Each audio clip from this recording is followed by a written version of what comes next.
বন্ধুরা, তোমরা সবাই ভালো আছো? আমরাও ভালো আছি। তা সবাই তো জানো আমি কাজে যাই, বাড়ি ছিলাম না।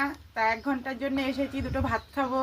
আমার বাবুর খুব ইচ্ছা হয়েছে ছেলেপিলে নিয়ে, ওই যে পরে সব ছাত্ররা না ওই স্টুডেন্টদের নিয়ে কোনো রকম একটু পিকনিক করবে। পিকনিক করে কেমন লেগেছে সবার? তা দেখো আমার বাবুই রান্না করেছে ডাল, কতগুলো আলুর চিপস ছিল সেইগুলো। এ দেখো ডালটা রান্না করেছে, মাংস রান্না করেছে, আর এখানে চাটনি, আর এখানে যে পাঁপড় ছিল, আর মিষ্টিটা নিয়ে এসছে। তা আমি এখন এই হাতে করে খাচ্ছি। দেখো আমার রান্নাঘরের অবস্থাটা দেখেছো তো কি অবস্থা। এর মধ্যে আমার বাবু কাঠ দিয়ে রান্না করেছে।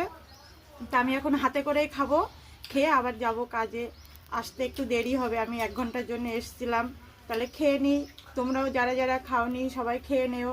সবাই ভালো থেকো, সুস্থ থেকো, সাবস্ক্রাইব করো, লাইক করো প্লিজ। টাটা।